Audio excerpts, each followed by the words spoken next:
우리는 말씀을 너무 쉽게 들을 수 있는 시대에 살아가고 있습니다. 성경 앱이 핸드폰 안에 있고, 그리고 케이블 TV나 유튜브를 통해서 우리는 하루에도 여러 편의 설교 영상을 접하기도 합니다. 그런데 이렇게 말씀을 많이 듣고 또 말씀을 많이 접하면서도 정작 말씀을 따라 사는 삶은 점점 희미해지는 것이 지금 이 시대의 문제라 할 수 있습니다. 말씀은 분명히 많이 듣는데 왜 삶은 잘 변화되지 않을까요? 때로는 말씀을 더 알수록 왜 마음은 점점 더 무거워지고 공허해지고 답답한 삶을 살아가게 될까요? 아마 우리 대부분의 마음속에는 이런 질문들 있을 겁니다. 하나님, 말씀을 알기는 아는데 왜 그대로 살지 못할까요? 이런 질문을 던질 수 있습니다.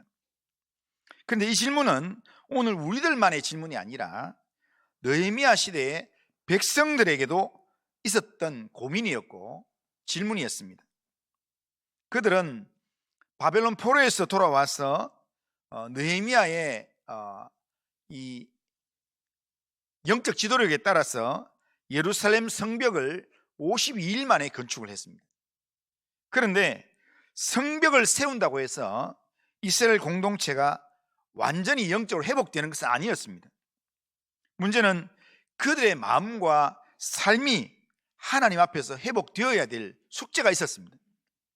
그래서 그들은 성벽 재건이 끝나고 난 다음에 새해가 되었을 때 새로운 마음으로 시작하려고 하는 그 마음을 새해가 되었을 때 학사 에스라를 통해서 율법의 말씀을 듣기를 원했습니다.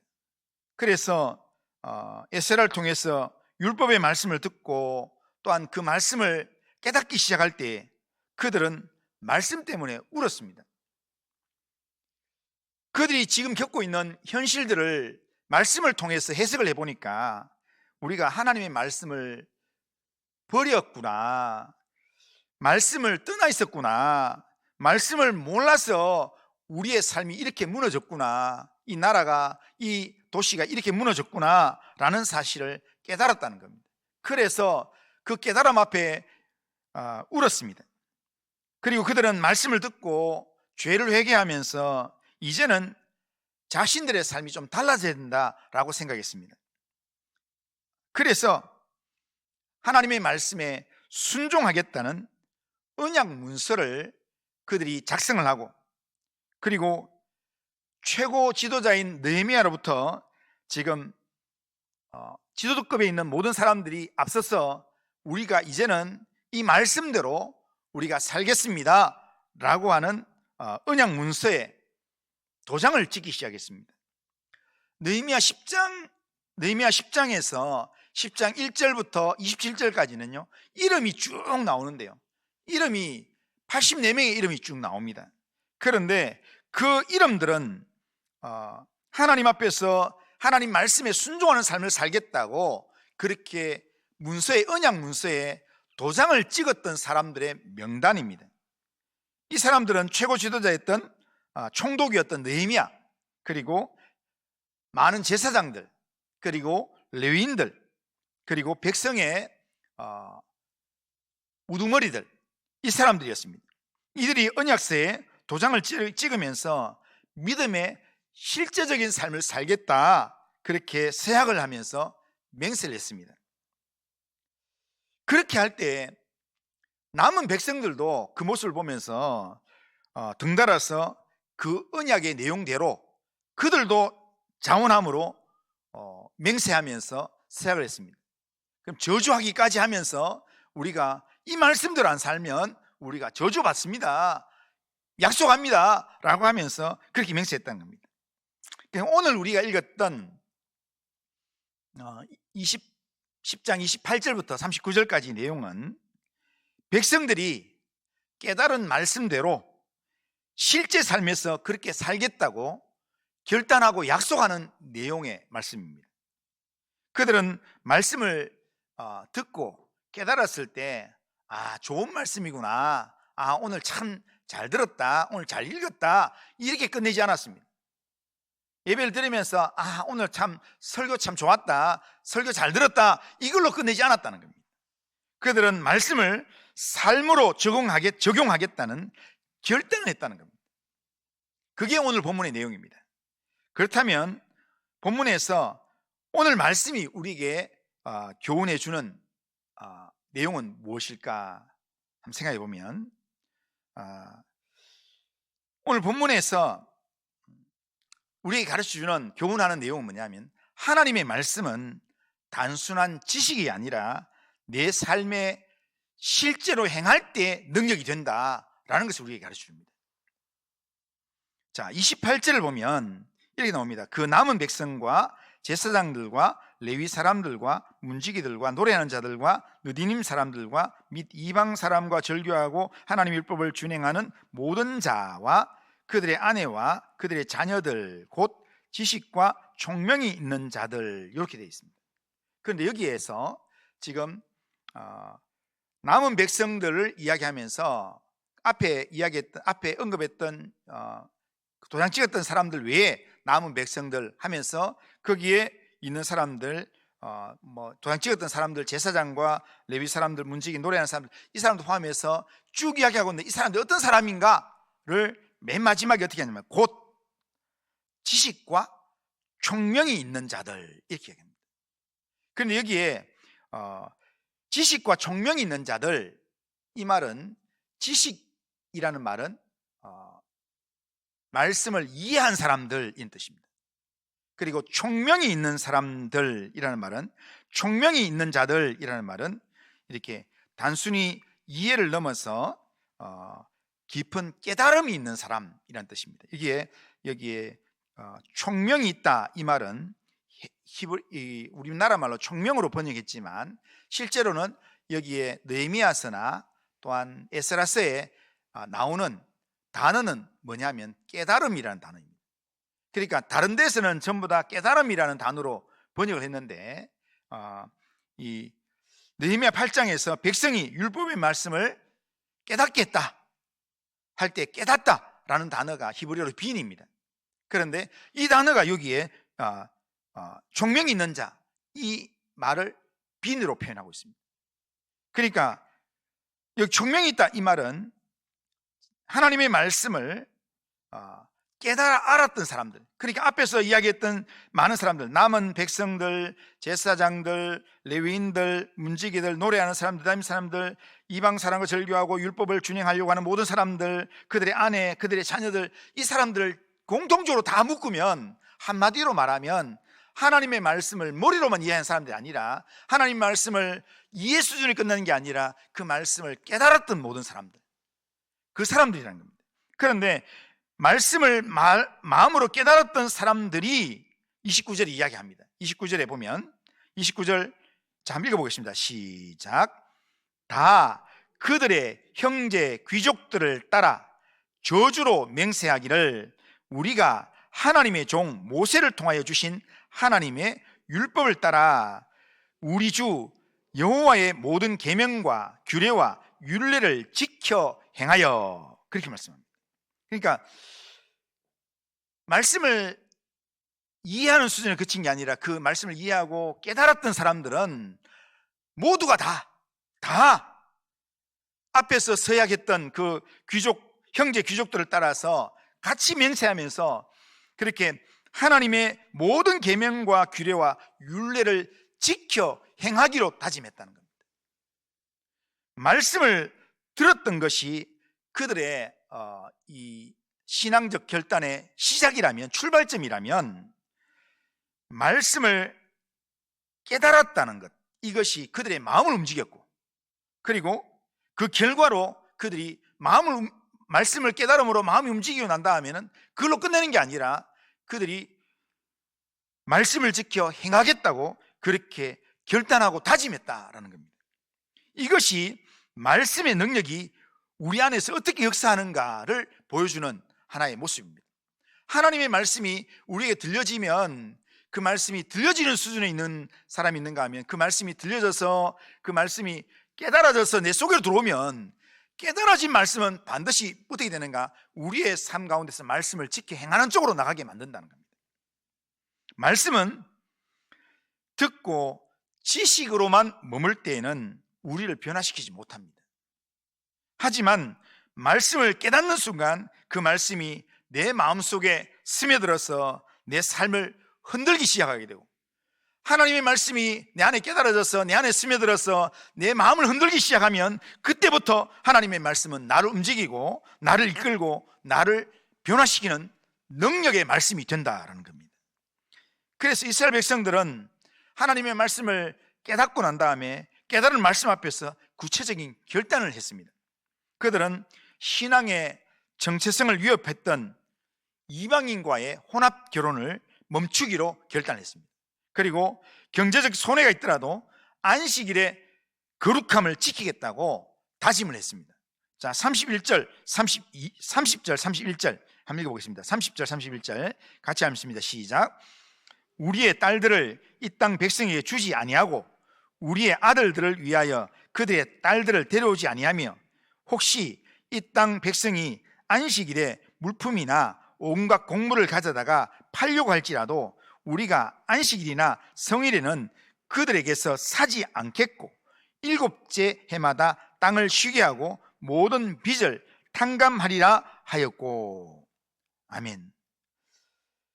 자, 이 다짐은, 이런 다짐의 말들은 말씀을 깨달은 사람이 실제 삶에서 내리는 믿음의 결심이라는 겁니다. 하나님이 말씀하신 대로 이제는 말씀대로 살아가겠다라고 하는 믿음의 결단을 하는 것입니다.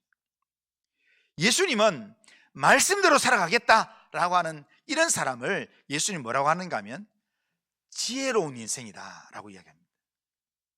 마태복음 7장 24절 한번 보겠습니다. 마태복음 7장 24절 같이 한번 읽습니다. 시작. 그러므로 누구든지 나의 이 말을 듣고 행하는 자는 그 집을 반석 위에 지은 지혜로운 사람 같으리니. 아멘. 그러니까 여기 자세히 보면요, 예수님의 말씀을 많이 들은 사람이 그 집을 반석 위에 세우는 사람이 아니고, 뭐라고 합니까? 말씀을 듣고 그 말씀대로 행하는 자가 그 집을 반석 위에 세우는 사람이다 라고 말씀하셨다는 겁니다. 그러니까 말씀을 들을 때 집을 짓지만, 말씀을 들을 때 우리가 시작을 할 수 있지만, 그러나 그 말씀을 살아내기 시작할 때 비로소 능력이 되고 그 말씀이 지혜가 되고 힘이 된다는 겁니다. 그러므로 우리는 우리에게 스스로 질문해 봐야 합니다. 나는 말씀을 알고만 있는 사람인가? 아니면 나는 말씀을 깨달은 자로서 그 말씀을 기준으로 삶의 행동을 선택하고 있는가? 그 말씀대로 순종하는 삶을 살고 있는가? 그런 질문을 해봐야 합니다. 우리는 머리에 많은 말씀을 가지고 있다고 그게 날 구원하지 않습니다. 아무리 많은 말씀을 내가 듣고 아무리 많은 암송을 한다 할지라도 그 말씀이 내 삶으로 나타나지 않는다면, 내 삶으로 살아내지 않는다면 그 말씀은 나와 상관없는 말씀입니다. 우리가 주여 주여, 내가 주의 이름으로 이렇게 얘기한다 할지라도 주님은 도무지 나는 너희들을 모르겠다라고 이야기하신다는 겁니다. 그러니까 주님이 기억하시는 사람은 어디냐면, 하나님의 말씀을 듣고 그 말씀대로 행하는 사람, 주의 말씀대로 주의 뜻대로 행하는 사람을 하나님께서 기억하시고 그에게 복으로 함께 하신다는 겁니다. 말씀을 우리가 깨닫는 것, 그 깨달은 말씀으로 작은 한 걸음이라도 순종하는 삶, 그때부터 성령께서는 우리의 삶을 변화시키는데, 천천히 바꿀 수도 있습니다. 하지만 천천히 변화시킬 수도 있지만, 그러나 분명하게 우리를 변화시킬 것입니다. 그러기에 말씀을 듣기만 하는 자가 되지 말고 말씀을 듣고 실제 삶에서 그 말씀에 순종해서 그 말씀대로 행하는 그런 성도님들 다 되시기를 주님의 이름으로 축원합니다. 자, 다음으로 하나님의 말씀이, 오늘 본문에서 하나님의 말씀이 주는 교훈은 뭐냐면, 하나님의 말씀은 내 안에 깨달아져서 내 삶에 적용되면 내 삶의 우선순위를 새롭게 하는 말씀으로 적용되어진다는 겁니다. 말씀은 우리의 삶을 바꾸기 시작할 때 제일 먼저 내 삶의 우선순위를 건드린다는 겁니다. 오늘 본문 32절부터 37절까지에는 매우 세세한 그런 규정들이 언급되어 있습니다. 그러니까 이렇게 살겠습니다, 이렇게 살겠습니다, 이렇게 되어 있는데, 사실은 이 모든 내용들은 다 뭐에 대한 이야기냐면 우선순위에 대한 결단입니다. 35절에 보면 해마다 우리 토지 소산에, 자, 뭐라고 나옵니까? 만물과, 그러니까 첫 번째 거두는 것, 그 다음에 각종 과목에 뭐라고 합니까? 첫 열매를 여호와의 전에 드리기로 하였다, 이렇게 말합니다. 여기에 첫 소산, 첫 열매를 드리기로 결단했다라는 말씀이 나옵니다. 그 다음에 36절에는 율법에 기록된 대로 뭐라고 나옵니까? 첫 태생의 예물을 드리겠다. 그러니까 첫 아들, 맏아들, 그리고 짐승의 중에서 첫 번째 난 가축을 하나님께 드리겠다고 얘기합니다. 그리고 37절에 보면, 37절에는 또 같이 한번 읽어보겠습니다. 시작.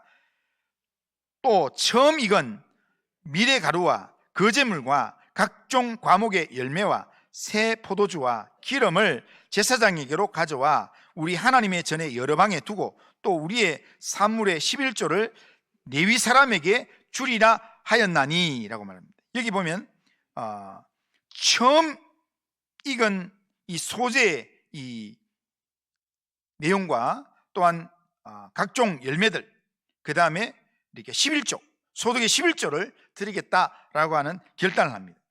이거는 뭐냐면, 성전에서 레위인들이, 성전에 봉사하는 레위인들이 계속 성전에 봉사해서 성전에서 예배가 끊이지 않도록 공동체적으로 우리가 감당해야 될 책임과 의무를 감당하겠다라는 그런 결단입니다. 이 말을, 지금 길게 되어 있지만 이 말을 간단하게 정리하면요, 한마디로 정리하면 이 말이 뭐냐면, 하나님을 첫 번째로 두겠습니다 라는 겁니다. 그러니까 내가 소산을 내가 거두면 제일 첫 번째는 내가 하나님 앞에 드리겠습니다. 아들이 태어나도 첫 번째 아들 태어나는 그것에 대해서는 내가 하나님 앞에 먼저 하나님 앞에 예배를 드리겠습니다. 그리고 가축이 처음 태어날 때도 처음 태어난 것은 하나님의 것이라 생각하면서 하나님 앞에 내가 드리며 예배를 드리겠습니다. 그리고 나의 모든 일에서 하나님을 제일 먼저 생각하겠습니다. 그리고 하나님의 예배드리는 삶을 제일 먼저 생각하겠습니다 라는 그런 결단의 고백입니다.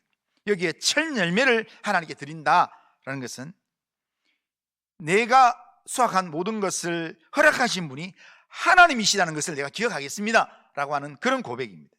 그리고 11조를 드린다라는 것도 똑같습니다. 내 물질의 모든 주인은 하나님이십니다. 모든 소유권은 하나님께 있습니다 라는 그 고백을 내가 하겠다라는 내용입니다. 그리고 절기와 예배를 위한 헌신도 하나님을 최우선으로, 하나님이 예배하는 일을 최우선으로 내가 생각하겠습니다 라고 하는 마음의 결단입니다. 내 삶에 이런 신앙적 우선순위가 세워지는 것은요, 내가 마음을 먹는다고 되는 게 아닙니다. 신앙적 우선순위는 말씀에 대한 순종이 만드는 겁니다. 하나님의 말씀이 내 안에 들려지고 그 말씀이 깨달아지고 그 말씀을 따르기로 결단할 때, 그때 신앙적 우선순위가 세워진다는 겁니다.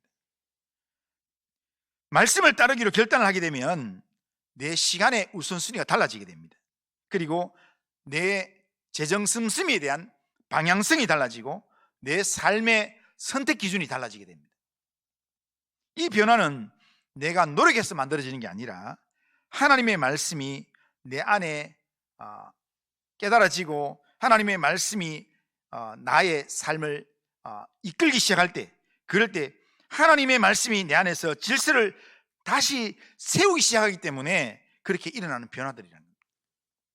예수님은 이 진리를 한 문장으로 말씀하셨습니다. 마태복음 6장 33절에 보면 그런즉 너희는 먼저 그의 나라와 그의 의를 구하라, 그렇게 말합니다. 여기에 중요한 말은 먼저라는 겁니다.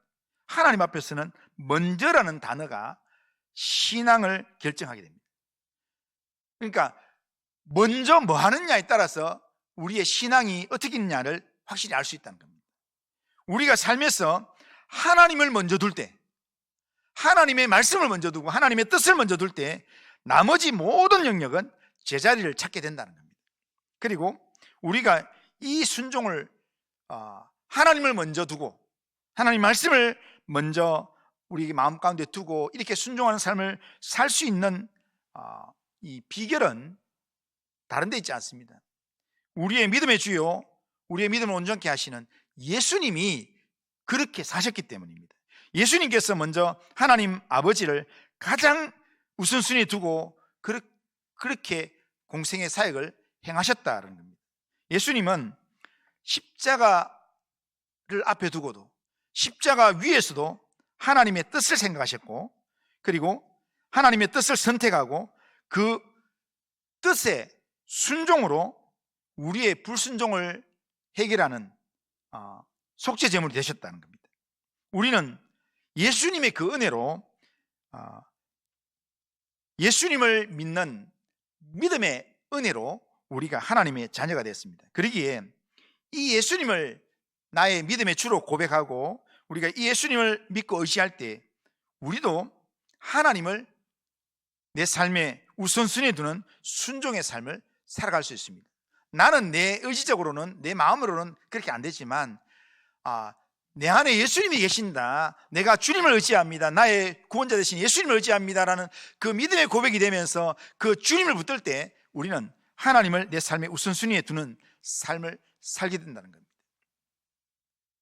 그리고 예수님의 말씀인 하나님의 말씀을 내가 내게 주시는 말씀으로 받고 하나님의 말씀을 내게 주시는 말씀을 받아서 그 말씀을 내 삶 속에서 살아내려고 결단할 때, 그럴 때 내 삶이 내 삶의 우선순위에 하나님을 두는 그런 삶을 살게 만들어 간다는 겁니다. 그러기에 우리는 하나님의 말씀이 내 삶의 우선순위를 정하고 또 내 삶의 우선순위를 새롭게 하는 그런 삶을 살 수 있도록 우리는 늘 하나님의 말씀이 내 안에 나를 이끌고 가는 그런 말씀이 되도록 그렇게 우리는 말씀을 붙들고 말씀을 의지하는 그런 믿음의 삶을 살아야 할 것입니다. 마지막으로 하나님 말씀이 우리에게 주는 영적인 교훈과 능력은 뭐냐면, 하나님의 말씀은 언제나 예배 회복을 이루는 말씀으로 나아가게 한다는 겁니다. 그리고 언제나 예배 회복을 이루는 말씀으로 나아가야 된다는 겁니다. 그게 하나님 말씀이 우리에게 주는 이 요구사항이고 능력이라는 겁니다. 하나님의 말씀에 순종하는 삶은 결국 한 방향으로 우리를 이끌게 되어 있습니다.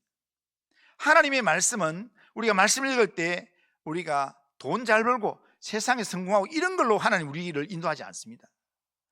때로는 우리가 하나님 앞에서 말씀 순종하고 예배를 잘 드리도록 만들기 위해서 하나님께서 필요하면 하나님께서 돈을 벌게도 만들어주시고 성공하게도 만들어주시지만 그게 목적이 아니라 결국에는 그 일들을 통해서 하나님을 예배할 수 있도록, 하나님을 온전히 예배하는 삶을 살 수 있도록 하나님께서 인도하신다는 겁니다.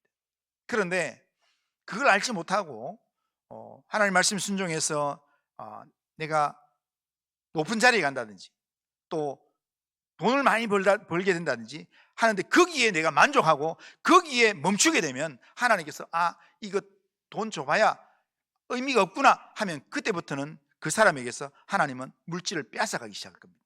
우리의 눈이 하나님을 예배하는 자리에 나갈 수 있도록, 우리의 이 영적인 마음이 하나님을 예배하는 삶으로 나갈 수 있도록 만들기 위해서 하나님께서 우리의 있는 자리도, 우리가 가진 것도 하나님께서 때로는 빼앗아서라도 예배를 회복하는 자리로 하나님께서 우리를 인도한다는, 그게 말씀이 우리에게 주는 능력이라는 겁니다. 자, 예배의 자리로 돌아오게 하는 것, 이게 하나님 말씀이 우리의 궁극적으로 추구하는 겁니다. 자, 39절 하반절에 보면 이런 말씀이 있습니다. 39절 하반절에 보면 이 남은 백성들이 전부 다 마지막에 이렇게 다 결심을 쭉 하고 난 다음에 맨 마지막에 했던 말이 이렇게 합니다. 그리하여 이렇게 모든 것들을 행하여, 자, 우리가 우리 하나님의 전을 버려두지 아니하리라, 그렇게 말합니다. 우리가 우리 하나님의 전을 버려두지 아니하리라. 자, 이 말은 다시 말하면, 다르게 말하면요, 이 말은 우리가 다시는 하나님을 의지하는 예배를 놓치지 않겠습니다 라는 그런 표현입니다. 다르게 표현하면 하나님을 내 삶의 중심에 두고 예배의 삶을 살아가겠습니다, 예배의 삶을 포기하지 않겠습니다, 이런 표현입니다. 이 표현이 백성들이 앞에서 했던 모든 결단들, 그러니까 첫 열매를 하나님께 드리겠습니다, 11절 드리겠습니다, 헌물을 드리겠습니다, 레위인들에게 이렇게 필요를 채우게 해서 제사를 계속 유지하는 삶을 살겠습니다 하는 이 모든 것들은 결국에는 뭐냐면 예배를 멈추지 않기 위한 내용입니다. 그러니까 예루살렘 성전에서 예배가 멈춰지지 않도록 그렇게 했습니다. 그 이유가 뭡니까? 예배를 멈추지 않겠다라고 하는 이유가 뭐냐면, 예배가 우리가 의무적으로 매주일마다 또한 시간마다 예배 드려야 되는 그 의무가, 우리가 예배 드려야 되는 의무가 있기 때문에 예배 드리라는 게 아니라, 예배는 우리 믿음의 생명이기 때문에, 우리 영혼의 생명이기 때문에 우리가 살기 위해서는, 하나님께서 우리 영혼을 살리기 위해서는 예배를 드려야 된다라는 것을 하나님께서 이 예배를 위한 내용으로 여러 규율을 만들어놨기 때문에, 율법을 주셨기 때문에 이걸 깨달았던 이스라엘 백성들이 말씀을 깨닫고 난 다음에 그들이 이것도 이렇게 하면서 우리가 예배를 포기하지 않겠습니다 라고 그렇게 결단했던 겁니다. 예배가 무너지면 우리의 삶도 결국에는 무너지게 됩니다.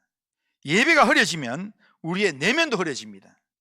예배가 사라지면 우리의 삶에 죄가 다시 자리 잡게 됩니다. 그러나 반대로 이야기하면 예배가 회복되면 우리의 신앙도 다시 숨을 쉬게 됩니다.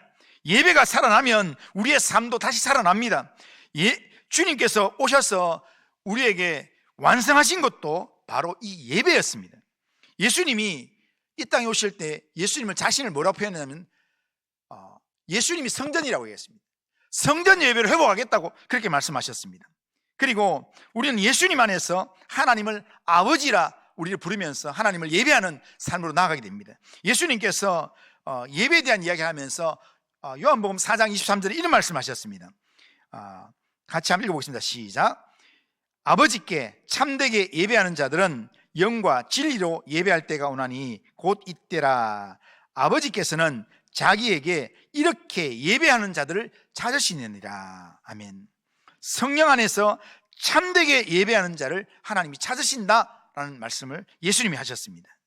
그러므로 우리가 이제 이 전체적으로 보면요, 말씀을 따라 사는 삶의 결론이 뭐냐? 말씀을 따라 사는 삶은 결국은 뭐냐면 예배자의 삶이라는, 예배드리는 삶이라는 겁니다.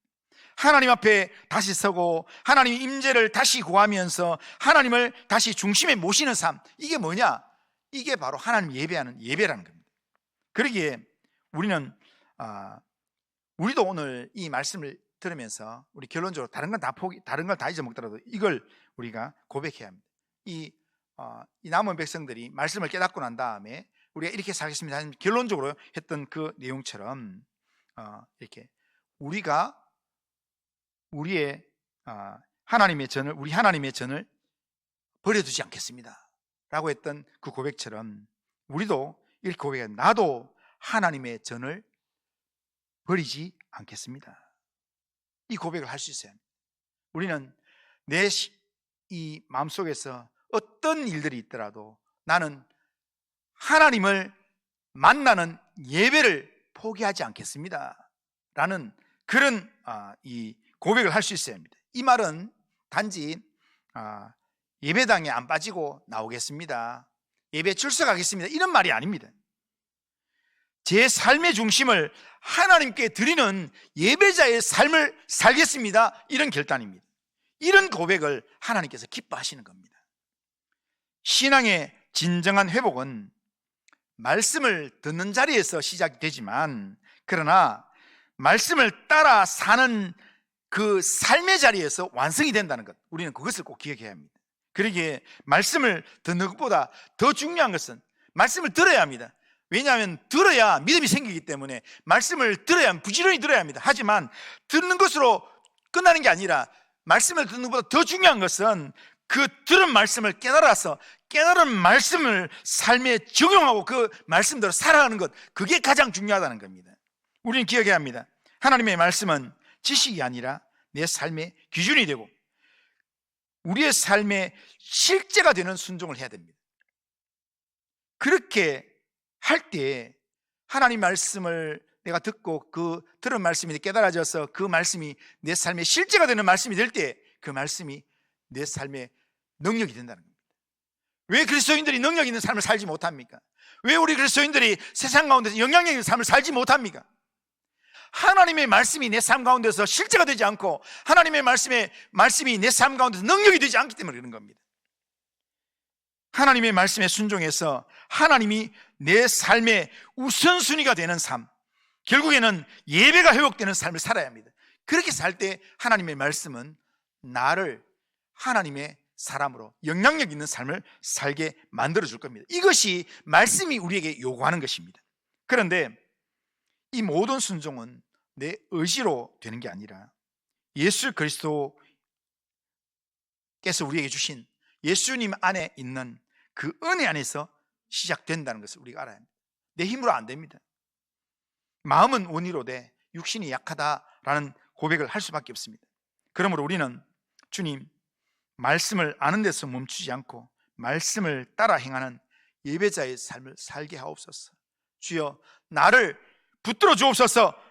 기도하면서 성령을 의지해서 말씀을 따라 순종하는 삶을 우리가 결단할 수 있어야 합니다.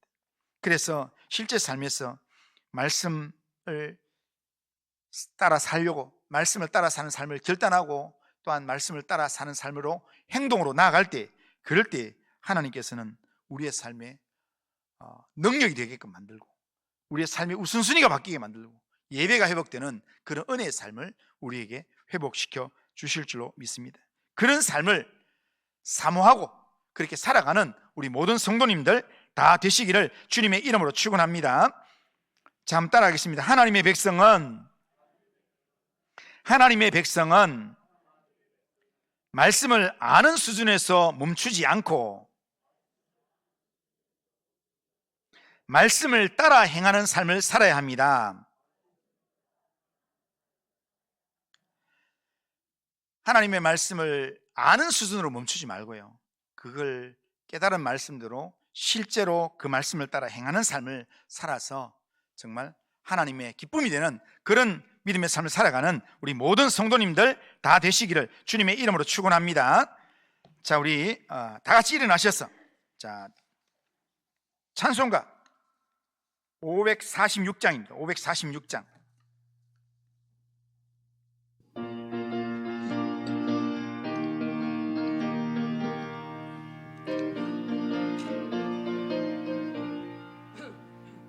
주님 약속하신 말씀 위에서 영원토록 주를 찬송하리라. 소리 높여 주께 영광 돌리며 약속 믿고 굳게 서리라. 굳게 서리, 영원하신 말씀 위에 굳게 서리. 굳게 서리, 그 말씀 위에 굳게 서리라. 주님 약속하신 말씀 위에서 세상 염려 내게 엄습할 때에 용감하게 힘써 싸워 이기며 약속 믿고 굳게 서리라. 굳게 서리. 영원하신 말씀 위에 굳게 서리. 굳게 서리. 그 말씀 위에 굳게 서리라. 4절합니다. 주님 약속하신 말씀 위에서 성령 인도하는 대로 행하며 주님 품에 항상 안식 얻으며 약속 믿고 굳게 서리라. 굳게 서리. 영원하신 말씀 위에 굳게 서리. 굳게 서리. 그 말씀 위에 굳게 서리라. 자, 우리 결심은 우리 같이 한번 읽어보겠습니다. 같이 읽습니다. 시작. 전능하신 하나님, 하나님의 말씀을 지식이 아니라 삶의 기준으로 삼고 말씀을 따라 행하는 삶을 살아가겠습니다. 말씀에 순종함으로 내 삶의 우선순위가 하나님 중심, 예배 중심의 삶을 세워가겠습니다. 내 삶에서 말씀을 따르는 삶을 살아감으로 예배가 회복되고 하나님을 삶의 중심에 모시는 예배자의 삶을 지속적으로 살아가게 하옵소서. 아멘. 자, 이런 결심과 기도 제목으로 하나님 앞에 살아가길 바랍니다. 기도합니다. 거룩하신 하나님 아버지, 오늘 우리에게 말씀을 듣게 하시고 깨닫게 하신 하나님 아버지 감사합니다. 오늘도 우리의 삶을 새롭게 하시는 것은 오직 하나님의 말씀임을 고백합니다. 말씀을 듣고 행하지 못하는 우리의 연약함을 하나님 불쌍히 여기시고, 하나님 아버지여, 말씀을 듣고 지식에만 머무는 그런 신앙이 아니라 말씀을 삶의 기준으로 삼아서 순종하는 삶을 하나님 살아가도록 인도하여 주시옵길 원합니다. 우리의 우선순위를 다시 주님께 올려드립니다. 하나님, 우리의 시간도, 재정도, 우리의 관계도, 우리의 계획도 하나님이 첫 번째가 되는 삶을 살아갈 수 있도록 인도하여 주시옵길 원합니다. 무엇보다도 우리 예배를 하나님 앞에 붙들어 주셔서 세상의 바쁜 삶 속에서도 하나님을 찾는 마음이 식어지지 않도록 하나님 아버지여, 하나님의 성전에서 하나님 예배드리는 삶을 포기하지 않겠습니다. 하나님, 이 고백이 우리 안에서 끊이지 않는 고백이 될 수 있도록 주님 인도하여 주시옵소서. 우리의 삶을 주님께 의탁드립니다. 예수님의 이름으로 기도드리옵나이다. 아멘.